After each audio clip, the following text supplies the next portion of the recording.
Saga e rrëmbimeve të fëmijëve vijon në vendin tonë. Me dhjetra të mitur zhduken çdo vit dhe askush nuk di për fatin e tyre. Top Story ka shfletuar me dhjetra faqe të dosjeve hetimore, por në një pjesë të mirë të rasteve, hetimet janë bërë në mënyrë sipërfaqësore.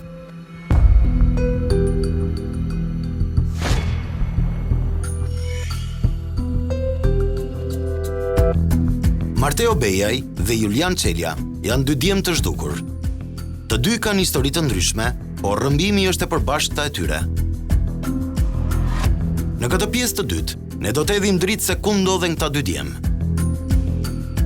Prej 9 vitesh, familja e Marteo Bejaj endet mes dëshpërimi dhe shpresës për të gjetur djalin e tyre. Jeta kishte përgatitur një surprizë të idhur për prindrit, motrat, gjyshrit, miqtë të afërmit e Marteos.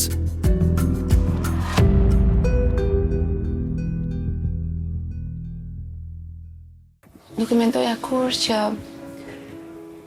është në dekoriku i 2011-ës. Dhe zilte në jetën tonë një mungesë dhe një spresë kaq të madhe. Që do të ishte dhe takimi i fundit me vllajën tim. Ishte ditë e shtunë. Ajo ditë lindi se çdo ditë tjetër. Ne kishim një ritual që ai që zëri i parë shkonte te krevati tjetrit për të shpenzuar pak kohë përpara se të niste dita. Dhe unë zgjova dhe shkova te Mateo.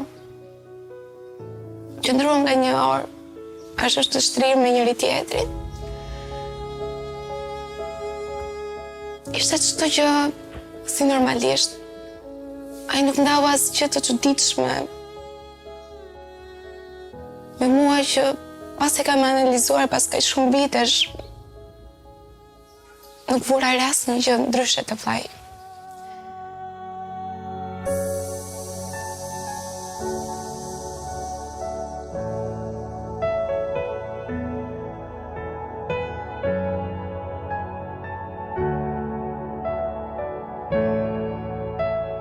Të zgjuam hëngrë mëngjes dhe filluam bëmerreshim me punët e shtëpisë. Ishim në kompjuter të tre, unë, motra dhe vllai, dhe një çast Mateo shkëputa dhe thotë që po shkoj pak në sallon të karikoj telefonin.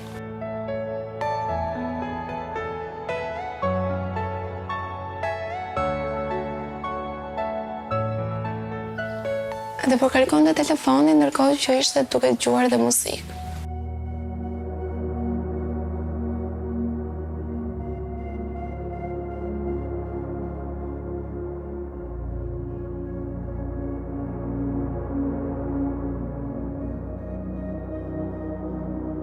Në orën 4:30 mesdite, Mateo më thotë që motra po shkoj të luaj pak me shokët, nuk të vonohem, jam këtu afër. Kishte veshur një palë pantallona xhinse të shkurtra ngjyrë blu, një bluzë blu me perçina ngjyrë vishnje dhe supet. Dhe në dorë mbante telefonin e tij Nokia që ai e përdorte vetëm për muzikë pasi nuk kishte kartë telefoni. Doli me shapka, pa marrë lek me vete, pas lloj sendi tjetër.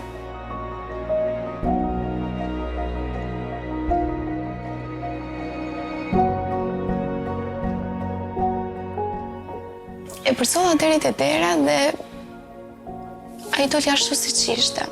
Nuk u kthoi mbrapsh për të marrë diçka. Më puzë dhe largohet.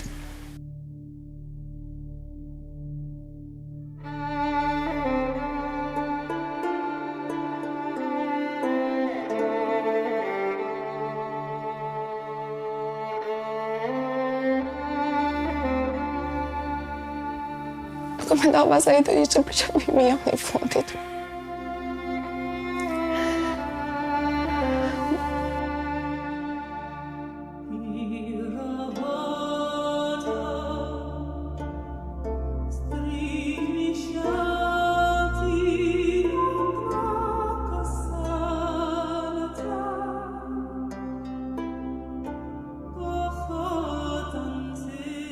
Në orën 7 pas dite, unë i them gjyqës që shko shikoj njerë kush Mateo, nuk është se kishë filluar të bëhesh i merak, sepse ishte muaj korrik, verë, dita ishte gjatë. Dhe gjyqja ime shkoj te fusha e sportit për të parë nëse Mateo ishte aty me shokët dhe nuk ishte. Më pas roket e shtëpia e hallës për të parë nëse Mateo do të ishte aty.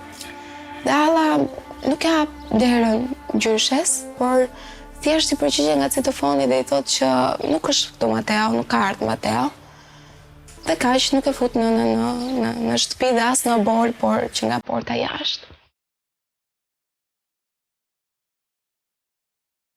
Pasi shkoj ora 9 e darkës, pastaj filluam që të vjeshin në alarm, sepse Mateo nuk rrinte asnjëherë më shumë se ora 9 e darkës jashtë. Aty dolëm të gjitha kërkonin. Për drejtime të ndryshme të fshatit ku ne jetonin. Dhe Mateo nuk po gjendej. Filluam të alarmoheshin, por në asnjë çast nuk e mendonim se diçka e keqe po ndodhte.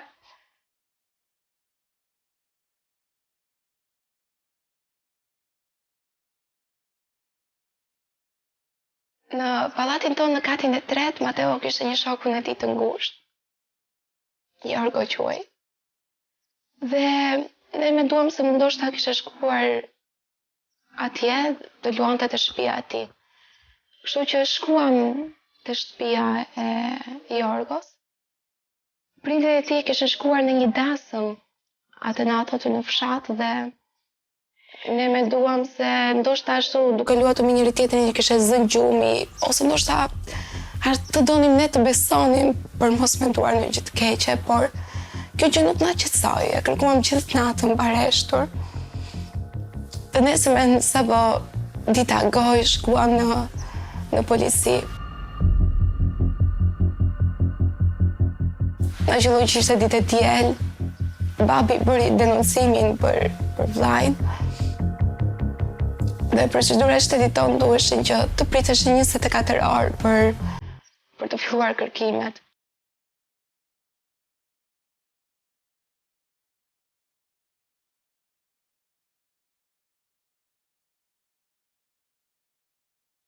Do të vinte dita e hënë që ata të nisnin kërkimet, ne filluam të gjithë njerëzit tanë të afërm u shpërndan kudo në fshat.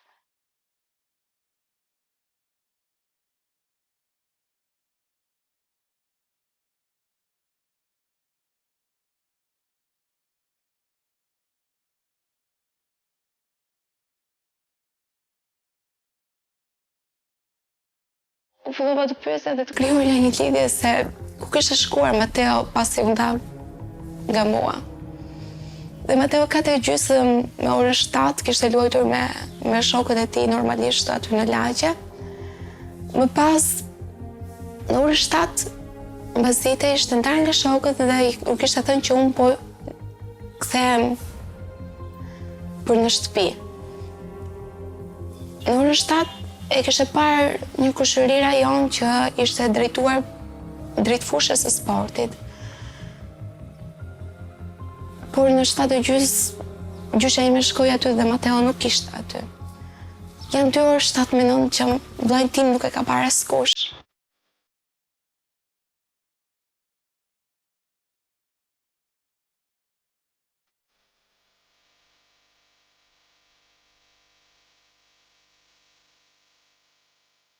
Unë kam konsultuar shumë në polici të ky orar sepse alutimet e mia janë që Mateo ka qenë në një ambient të mbyllur, fakti që s'ka parë askush në fshat. Sepse ishte ditë, ne ishim shumë pak njerëz, të gjithë njëri tjetrin. Në orën 9 të darkës më pas, Mateo është parë që është kthyer nga fusha e sportit, ka përshëndetur një djalë 25 vjeçar gestin.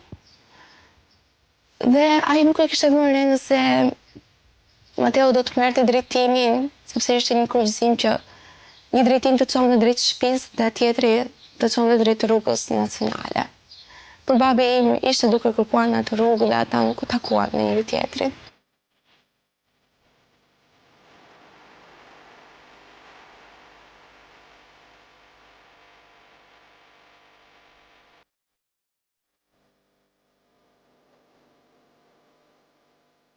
orën 9 të darkës kemi të gjitha informatat tona në lidhje me Mateon që shfarë në fshat dhe që prej asaj dite nuk kemi dëgjuar më për taj. Filloi policia të bënte kërkimet e saj, ne në rrugë private, kemi kërkuar kudo. Por gjithë këto vite kanë qenë pa sukses në lidhje me lajme për fatin e vllajt tonë se ku mund të jetë ai. Policia asnjëherë nuk na ka dhënë një gjurmë se apo një hipotezë të tyre se çfarë mund të ketë ndodhur me Mateo. Sepse familja jonë ishte familje shumë e rregull, nuk kishin konflikte dhe debate me asnjë. Nuk mund të them që kemi pas një jetë prave.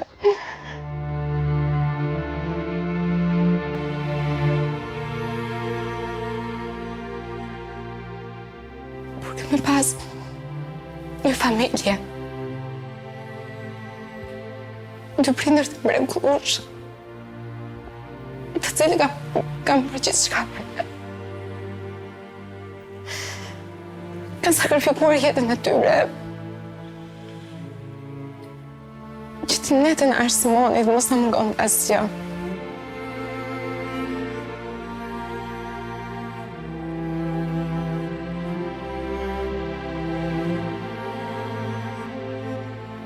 Dhe kanë vështrimin që e shoh Mateo, nuk është se kishte ndonjë ëndër që donte ta realizonte larg nesh. Sepse prindrit tanë gjithmonë ka qenë shumë mbështetës në dëshirat tona. Ata na kanë mbështetur gjithmonë në rrugën që ne kemi zgjedhur të ndërtojmë dhe të ecim.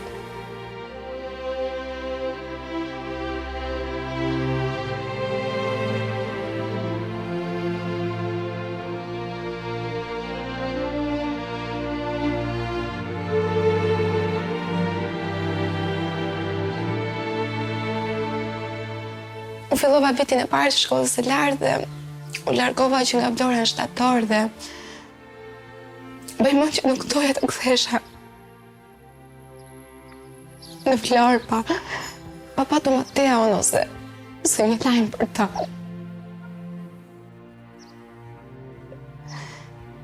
Por vetëm i mirakli për mua ishte të merrja prindrit e mi pa fund në telefon sepse isha në merak për ta se si po priton një ngjarje. Tashmë çështja është transferuar sërish në prokurorinë e Vlorës. Unë do të resh kur së kërkuar Mateo.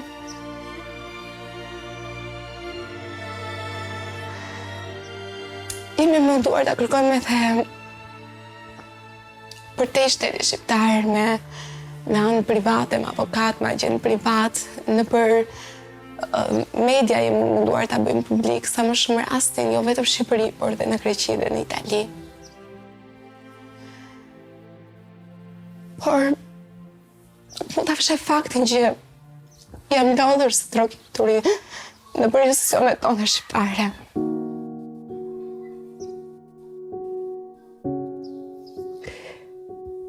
Sepse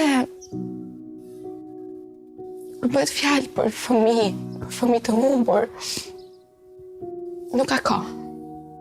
Të gjithë duhet të ngrihen në këmbë, shteti, shoqëria. Të gjithë duhet të japin njëri tjetrit dorën dhe të ndihmojmë të kthejmë këta fëmijë për familjen e tyre. Sepse ka një nënë, ka prind që i presin. Është një derë që po pret hapur ka 10 vite.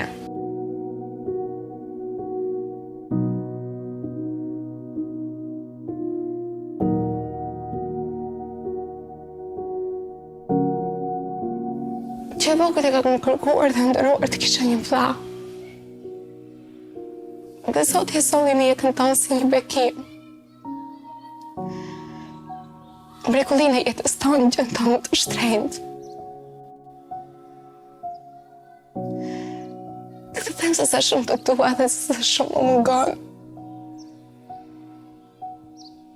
Nuk mundem. Por s'ka natë që të kërkoj në prandra.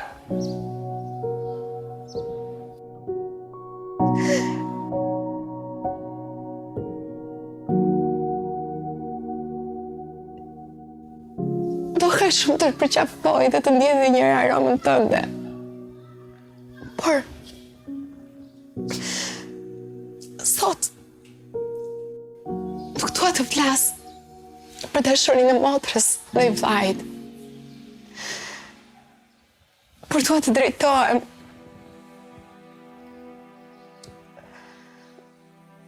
në emrin e një dashurie tjetër, më të shtrenjtë, më të shenjtë.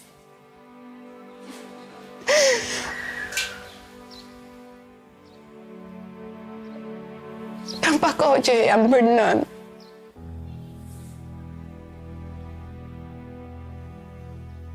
Është mrekullia, dhurata me shtrojnë që Zoti mund t'i bëjë një femre.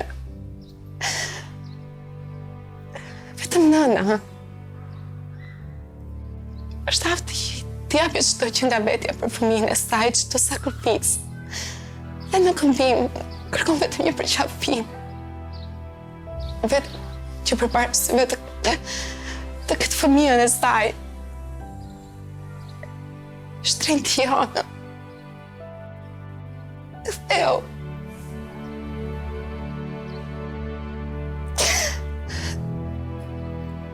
Bëje për mamin, për babin. Të cilë kanë 10 vite që të presin.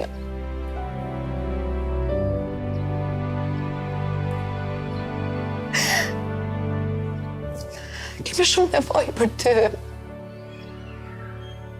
Më mungon kaq shumë. Më lejo që të prezentoj e bazës time. Ndaj unë saj.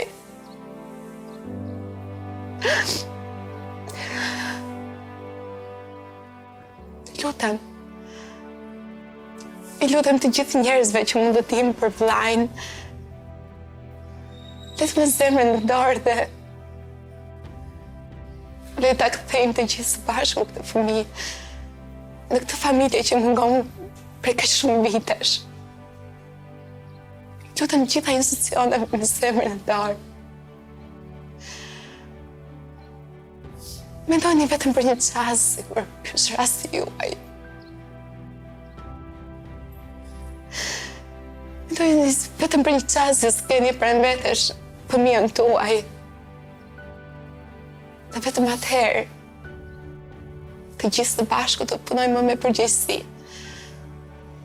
për mos rreshtur kurrë të kthyer këta fëmijë në këtë familje që i presin.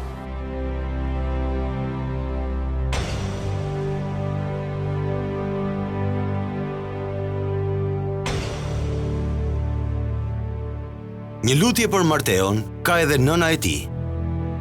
Për gjithë këto vite, ajo nuk i ka humbur shpresat se do të ritakohet me të birin.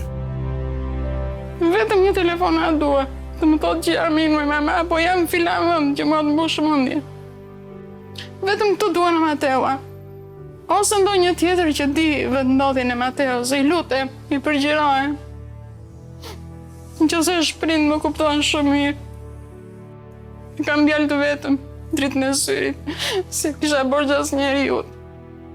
Vetëm të na thonë ku është, nuk dua gjë tjetër. Qose do ndihmë ta ndihmoj. Vetëm këtë dua. Që dua më tjetër në Mateua? Sikur më thot një fjalë, unë do bëj me ekran dhe fluturoj.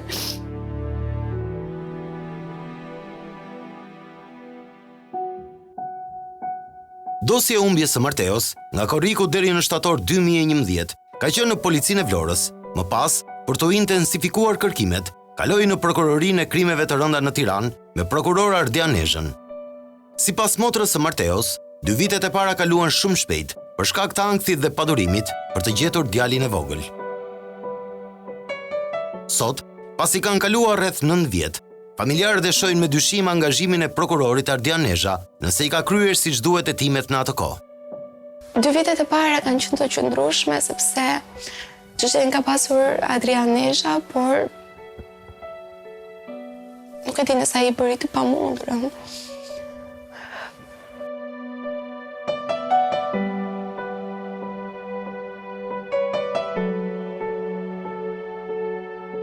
Çështja më pas u referua në drejtorinë e përgjithshme të policisë.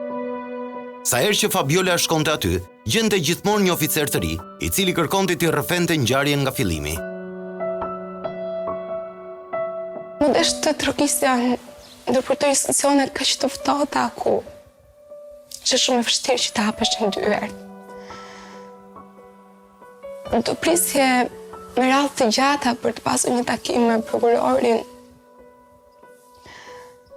Dhe me shpresën që do të merja mami tim në telefonet të t'jepi një ajmë për vllajt.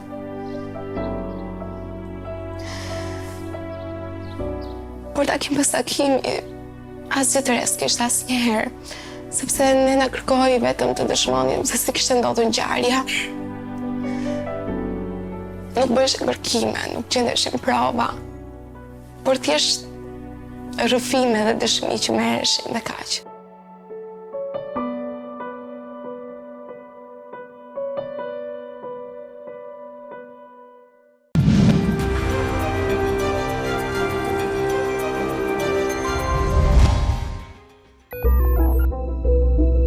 Pas zhdukjes së djalit, familjarët e Marteos qëndronin çdo ditë përpara dyerve të institucioneve të drejtësisë. Gjithnjë më shumë, dosja hetimore fryhej me dokumenta, të cilat ripërsërisin deklaratat e të gjithëve atyre që merreshin në pyetje. Që atë ditë pastaj vajtëm bëm denancim policinë e Vlorës. Erdhën ata thanë mbas 24 ore fillojnë kërkimet, mbas 24 ore kush e di ku e çoi ai që e mori. Që asaj dite, deri sot nuk kemi asnjë lloj të dhënë për djalin. Le të rikthehemi edhe një herë në vitin 2011, kur Marteo Bejaj humbi kontaktet me familjen. Kur nuk ishin kaluar as 15 ditë, një telefonat do t'i zgjonte shpresat e familjes. Policia po njoftonte familjarët që të shkonin dhe të merrnin djalin në Durrës, pasi ishte gjetur aty.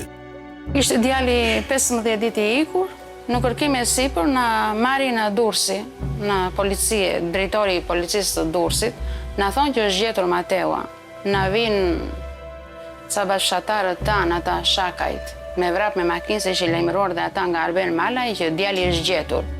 Pastaj na marri në policie Vlorës, ishte drejtori Ylli Metko. Na thotë që hajde do vemi marrim djalin në Durrës se është gjetur. Gëzimi pa parë. Ishte mikësi brenda plot. Sa po bëheshim gati në atë gëzime sipër, na marrin pastaj na thonë që nuk është djali juaj. Ky lapsus i rëndi shefit të policisë të Durrësit, do të zgjonte dyshimet e forta tek familjarët. Habia ishte se si mund të gabonin institucionet shtetërore në një çështje kaq delikate. Unë grita erdha në Vlorë prapë me gjithë burrin të drejtori i policisë, kërkova që si mund të gaboj policia shteti, se nuk më tha njeri i rrugës, ma tha shteti. Ata në thanë që ishte Marteo Bejaj, i biri e Lamit dhe Arianës, i vllai i Brisildës dhe i Fabiolës, po nuk ishte 14 vjeç, po ishte 23 vjeç. Që unë këtë, që aty e kam pikë në dyshimit parë. Nuk e kam besuar kur. Pastaj kam kërkojtur drejtorit Ylli Metko atere, një takim me këtë djalë, ta njoh kush ishte ky. Asnjëherë nuk ma mundsuan këtë takim. Jo pak herë, ndodh që të ketë persona me të njëjtin emër dhe mbiemër, madje të jenë të njëjtë edhe me emrat e prindërve. Por rastësia do të ishte shumë e madhe sikur të kishte edhe 2 motra me të njëjtin emër si Marteo. Në këto dyshime, Top Story bën identifikimin në regjistrin e gjendjes civile dhe nuk rezulton asnjë person tjetër me këtë emër dhe mbiemër, e aq më pak me ngjashmëri deri te emrat e prindërve. Nuk dihet se përse policia e portit të Durrësit në atë kohë raportoi për një person që nuk ekziston fare.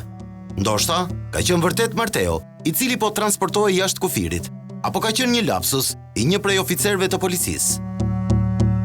Top Story ka kërkuar informacion në rrugë zyrtare pranë prokurorisë së Vlorës, ku po shqyrtohet dosja.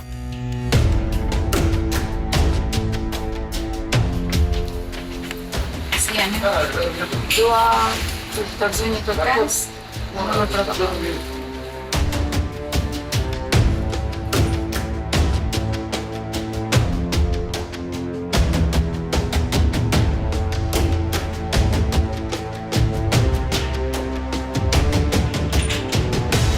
Përgjigja që dha ky institucion nuk ishte asnjë gjë konkrete në lidhje me ato që u pyetën.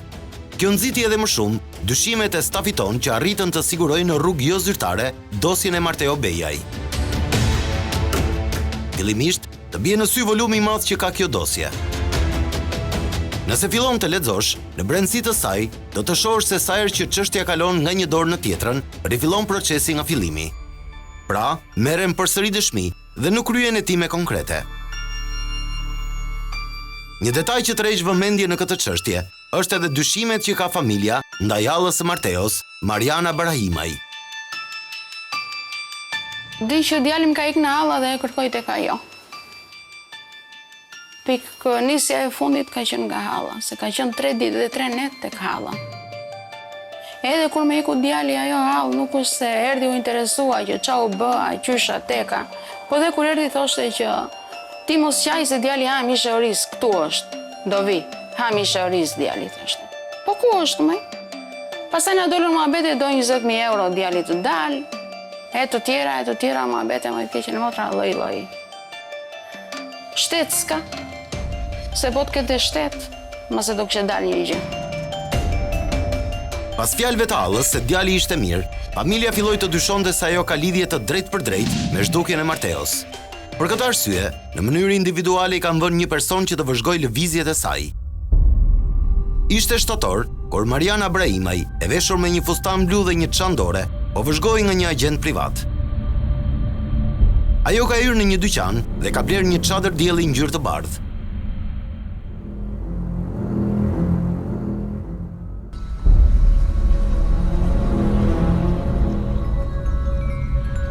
Pasi ka dalë nga dyqani, i është drejtuar zyrës së një avokati pranë gjykatës së rrethit Vlorë, ku ka qëndruar rreth 30 minuta.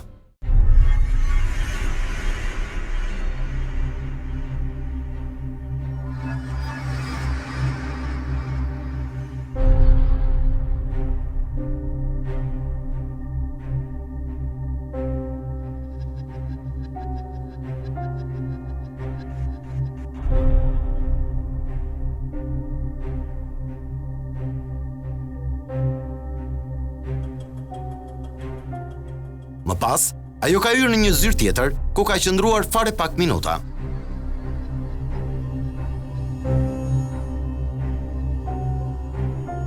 Sipas dëshmisë së personit përpara forcave blu, Mariana ka ecur në këmbë drejt skelës në Vlorë.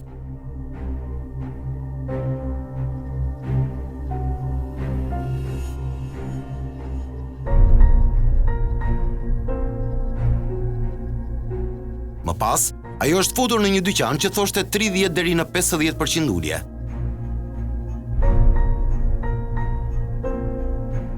Ka dalë me një fustan tjetër dhe me çadrën e hapur, është nisur drejt stacionit urban të linjës Vlorë-Skel, duke parë majtas djathtas.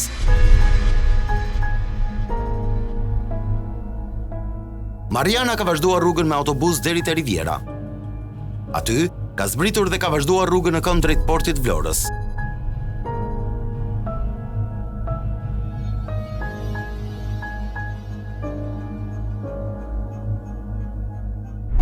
Rreth 150 metra, pa mbërritur te porti, asaj ka prerë rrugën një Audi gri me targa angleze.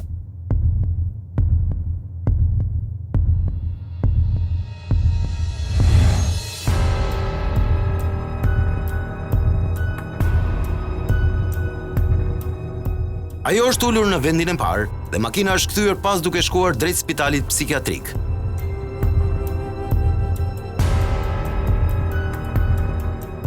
Aty, ka hyrë në një vilë.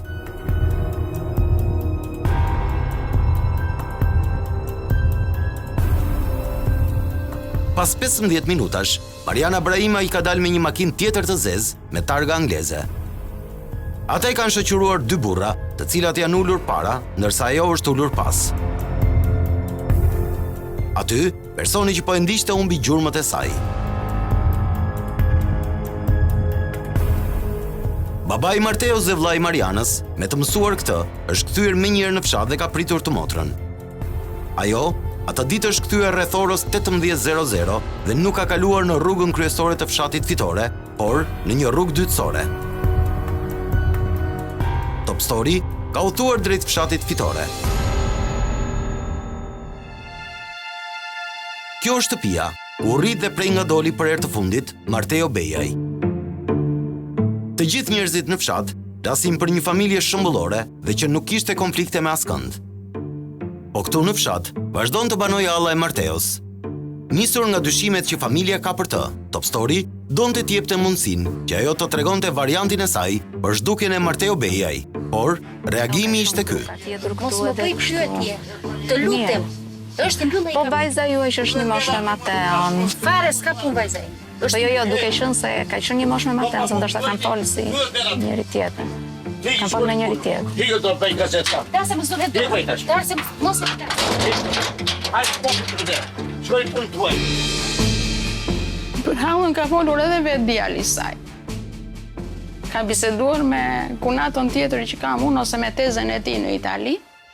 Edhe i ka thënë që Mateo do dalë, Mariana do ta paguaj, edhe nuk është pleksur vetëm Mariana, ka thënë djali, po janë pleksur shumë veta të tjerë. Për djalin tim.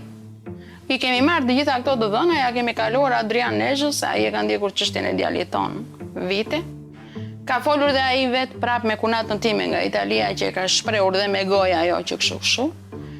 Kemi dërguar prap, ka vajtur burri im vllai im në Greqi, e ka takuar djalin. I ka thonë djali prap dajo me mua nuk e punë, as me Zenelin ka thënë për t'jati.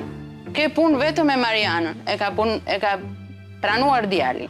Kemi kërkuar që shteti ta marrë këtë djalë, ta pyes edhe vajzën, edhe të na bëj dhe ballafaqim ball për ball. Asnjëherë se ka bërë shteti këtë gjë. Shteti prap nuk bën asgjë. Le të rikthehemi edhe një herë dosjes për të parë një tjetër lëvizje të dyshim të Mariana Brahimaj. Në një lokal në qendrën tregtare Riviera në Vlorë, Mariana është parë me dy djem të moshës 25-30 vjeç.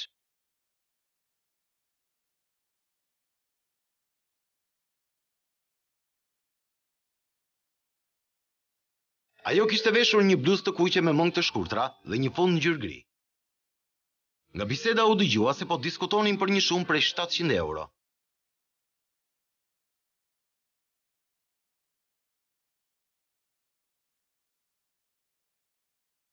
Pas 15 minutash, Mariana u largua nga tavolina.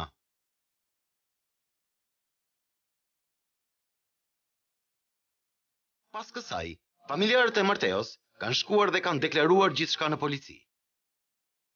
E kemi vajtur e kemi çuar këto në polici, këto të dhënë, erdhën ata të policisë, kanë qenë një Gentian Berberi, ka marrë kamerat e lokalit, i ka shkarkuar. E pyeti me çfarë rroba ishte halla e gjitha këtë agjendi që e kish parë, i tha ai ishte me fund gri dhe me bluzë të kuqe. Filan orë edhe ora, u regjistruan të gjitha, e pan dhe ata vetë të gjitha këto që tha ky agjendi, e morën hallën në pyetje. Tash si shton këtë, halla s'kishte pranuar gjë. Më mirë që s'kishte pranuar gjë kur këtu është. Se s'kishten që unë kam qenë, për shumë, absolutisht s'kam qenë, kishten.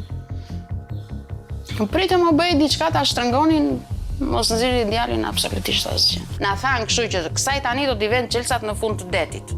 Kështu na ka thënë Luani Seni, shefi krimeve. Asnjë gjë s'u bë.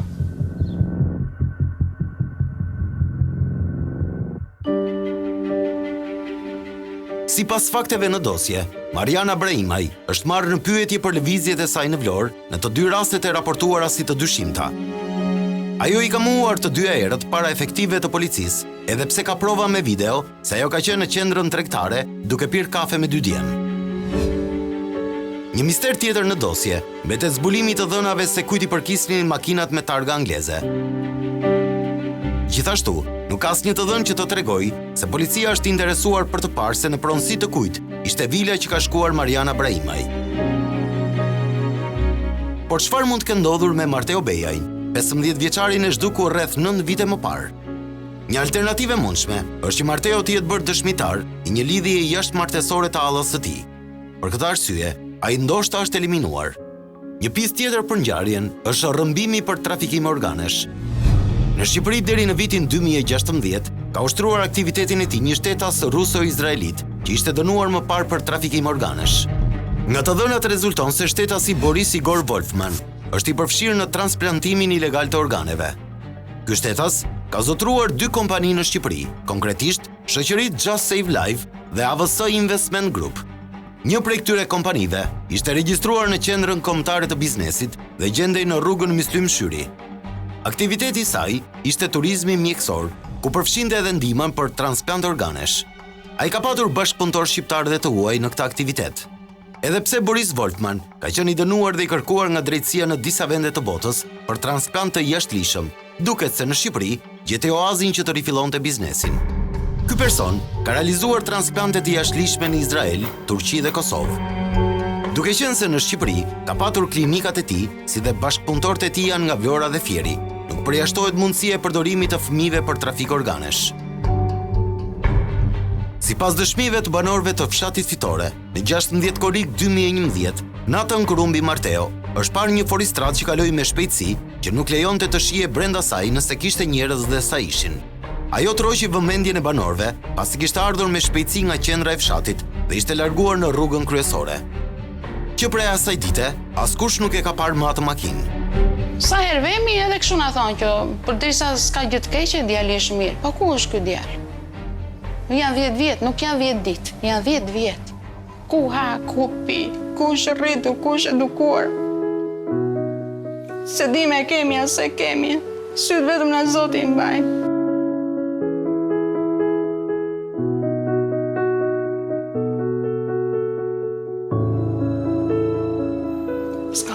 S'kam për të rreshur kur. Pa kërkuar djalin tim. Deri sa ti jem gjallë, ndaj roj. Që të nxjerr të drejtën e djalit tim. Kur?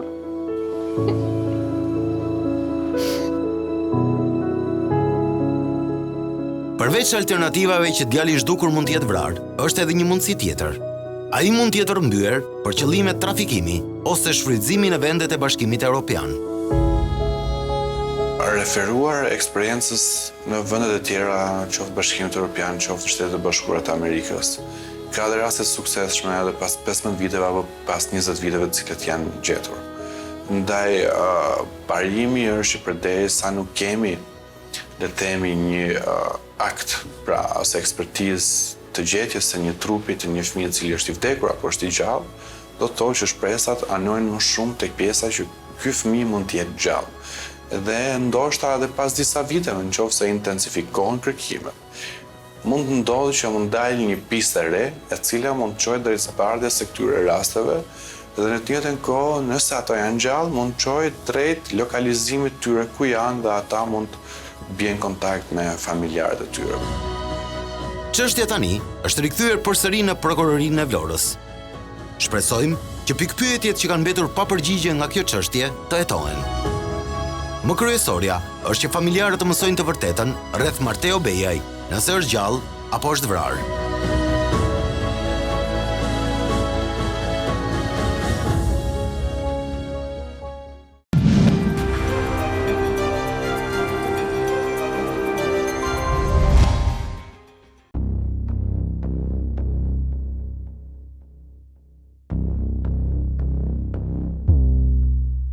Një tjetër ngjarje që tronditi opinionin publik është dukja e një tjetër fëmije.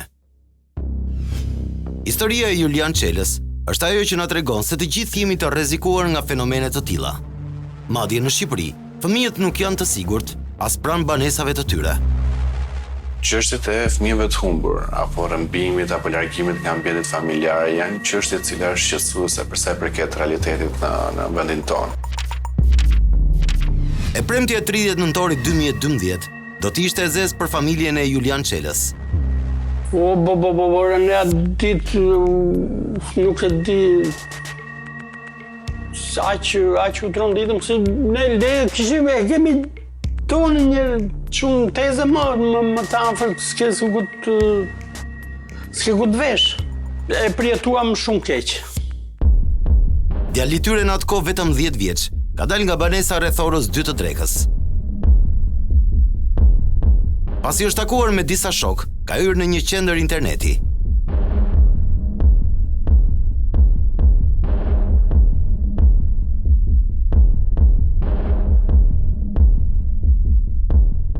Sipas dëshmive, dikush e ka thirrur Julianin dhe pasi ka dalë nga interneti ai është zhdukur. Ishte tipi shkath që nuk e bën nona më tipi shkath, i zgjuar. Ai kompjuterit i bënte spektakël. Aq e kishte kokën mend kompjuter. Vetëm donte të mësonte akoma më shumë. Zhdukja pas një gjurmë e Julian Çelës u hetua nga policia e Tiranës.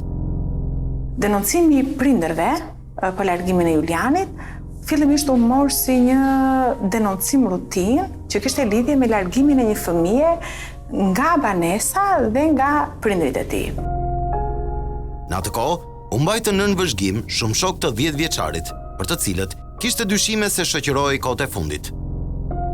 Madje, agjentët e policisë kanë shoqëruar dhe marrë në pyetje disa persona që pretendohet se kanë parë fillimisht disa orë dhe më pas disa ditë pas 30 nëntorit. Për shkak se Juliani ishte djali i Skënder Çelës, një zyrtar i pranë sekret vendas, mbas denoncimit rutinë, janë marrë një numër i lartë dëshmish, jo vetëm të dëshmitarëve okular, por edhe të shokëve të klasës të Julianit. Madje, në atë periudhë, kishte dëshmi se ishte parë dhe nga një shitës në një fast food. Megjithatë, veprimet e policisë duket se nuk ishin të mjaftueshme për familjarët. Por kush është Julian Çela dhe a ishte rastësisht zhdukja e tij? Julian Çela lindi në 9/5/2002. Humbi në 30/11/2012. Ende në kërkim.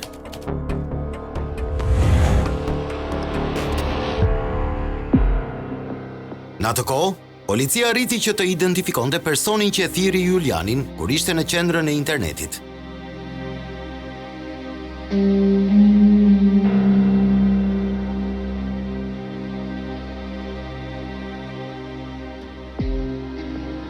Ai ishte Ardian Prenjasi, një person që njihej nga autoritetet si një individ që shoqëroi me të mitur. 4 muaj më pas, në mars 2013, një ngjarje tjetër në të njëjtën zonë dërgoi në prangat e policisë një qytetar nga Prenjasi, Ardian Prenjasi. Kishte një profil me ngarkesa të theksuara se takon abuzimit me të miturit dhe këto të dhëna madje publikohen edhe në vendimin gjyqësor të vitit 2014 kundër këtij shtetasi. Pas arrestimit më 15 mars 2013, Ardian Prenjasi dha deklarime të frikshme, duke pranuar fillimisht se kishte gënjur të zhdukurin duke futur në banesën e tij në Laprak. Ai pretendoi se kishte vrarë 10 vjeçarin dhe trupin e tij kishte hedhur te mbeturinat në sharr, pasi djali i mitur nuk pranoi të kryente marrëdhënie seksuale me të.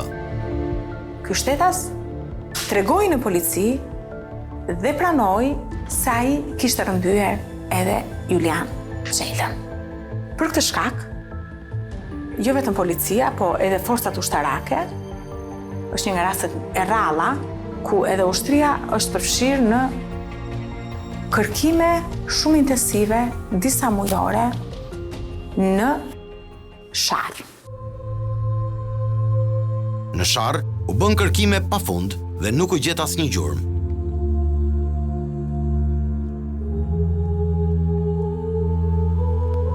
Në banesën e Prenjasit në Laprak nuk u gjet asnjë shenjë e Julian Çelës. Prenjasi ndryshoi disa herë dëshmi për fatin e Julian Çelës. Më pas, në një bisedë me vllain e tij, ai u shpreh se nuk e ka vrarë Julianin dhe as nuk ka abuzuar me të. Shumë keqe përjetua, pa lek kur në thanë që e ka marrë njëri në Pogradeci, jo e ka quar këtu, po nuk lam pa kontrolluar dhe ati në sharë, gjasmi që e ka hudhur ati, s'ma merr mendja që ta ketë hudhur ai ai pogradecari e tjetë. Kontrolluam dhe në sharë. Nuk e di, aq keq e kemi përjetuar atyre që edhe tani marrë qethet misht kur e kujtoj atë. Në mungesë të provave për vrasjen dhe zhdukjen e trupit të Julian Çelës, ai u dënua me 25 vjet burg për ngacmime seksuale dhe për dhunim të një fëmije tjetër. Ai u dërgua në akuzë vetëm për rrëmbimin e rastit të fundit, të marsit 2013 dhe për dhunimin e fëmijës në 2013 dhe çështja e zhdukjes së Julian Çelës u veçua për hetimet mëtejshme në prokurorinë e Tiranës. Megjithse ka patur disa pretendime caktuara, nuk ka patur asnjë provë që do të çonte në zbulimin e autorëve edhe aq më tepër në fatin e Julianit. Zhdukja e Julian Çelës, djali 10 vjeçar, që tronditi gjithë opinionin publik, është mbuluar me mister. Top Story do të analizojë një pjesë tjetër sa i përket zhdukjes së Julian Çelës. Zoti Çela ishte pranë antiterrorit, ka patur disa hetime në atë kohë, për çështje shumë sensitive. 9 shtator i vitit 2011 do të shënonte fundin fatal për një nga gjyqtarët e Vlorës. Automjeti tip Mercedes-Benz i Skërdilajt Konomit shpërthen në ecje në bulevardin qendror të Vlorës rreth orës 9:00 në momentin kur ishte duke shkuar në zyrë për të nisur ditën e punës si normalisht. Automjetit ishte vendosur një sasi përej rreth gjysmë kilogrami tritol. Nga shpërtimi i telekomanduar i së cilës, ai nuk mundi të shpëtonte.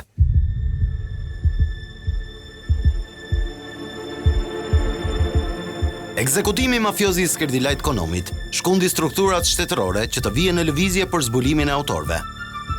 Mes agjensive që u transmetua urdhri për mbledhjen e informacioneve për këtë vrasje, ishte edhe shërbimi informativ shtetëror. Shik udhëzoi agjentët në terren, sidomos në Vlorë dhe Durrës, që të grumbullonin informacione që mund të çonin në zbardhjen e vrasjes së Skërdilajt Konomit. Mes personave që u ngarkua me këtë detyrë në Durrës, ishte zëvendës drejtori Shik, Isa Çopa. Por, vetëm pak javë pas marrjes së këtij urdhri, në 24 tetor 2011, Çopa gjendet i shkrumbuar brenda automjetit të tij në plazhin e Currilave. Policia tha paraprakisht se dyshonte për vetvrasje, nisur dhe nga një mesazh që i ndjeri i kishte dërguar në telefon të birit. Familjarët e të afërm të viktimës përjashtuan pistën e vetvrasjes. Autoritetet shqiptare kërkuan ndihmën e ekspertëve mjekoligjor gjerman për të kuptuar se çfarë i kishte ndodhur Isa Çopjas. I risollëm këto ngjarje në kujtesë për të bërë lidhjen me një nga pistat kryesore të zhdukjes së Julian Çelës. Rrëmbimi të miturit mund të jetë bërë nga personat e interesuar dhe që lidhet me detyrën e Skënder Çelës, babait të Julianit. Në atë kohë, ai mbante detyrën e nëndrejtorit në drejtorinë e antiterrorit në Shish dhe mbulonte sektorin kundër krimit të organizuar. Rrëmbimi vjen pas 2 vrasjeve të bujshme, gjyqtarit Konomi dhe kolegut të tij, Çopa. Pavarësisht kësaj piste që është edhe më bindsja, ende nuk ka asnjë shenjë për gjetjen e Julianit të vogël. Unë i bëj thirrje që s'dihet mbase dhe na një që mund ta shohin diku me në shtet, i bëj thirrje që të njoftojnë. Dhe me numër të fshat le të njoftojnë. Në vitin 2015, blut e kryeqytetit kanë konfirmuar se tashmëdosja do të jetë e pezulluar, pasi nuk kanë mundur të gjenden detaje të reja, të cilat mund të ndihmonin grupin e timor. Pavarësisht se sa sensitive është çështja e fëmijëve, unë mendoj që pavarësisht se ka një seksion për hetimin dhe kodi për të miturit ka pësuar ndryshime rrënjësore dhe domethënëse në kuadër të reformës në drejtësi të vitit 2016, si të qoftë strukturat kanë ende punë për të sofistikuar mënyrat e tyre dhe për të zbuluar fatin e fëmijëve. Por, për aq kohë sa ne nuk kemi një viktim të gjetur, familjet kanë ende shpresë për fëmijët e tyre. Unë me mendjen time them ai sikur është gjallë. sikur e ndjej zemrën, sikur o Zot, sikur është gjallë. Se di se ku mund tjetë edhe, o Zot, sikur të nga dëgjonte edhe, sikur të nga dëgjonte të thoshte, na mirë të njerë në telefon, kush mund të ketë parë një diçka, në i shenja, më e ka parë diku me në i venta.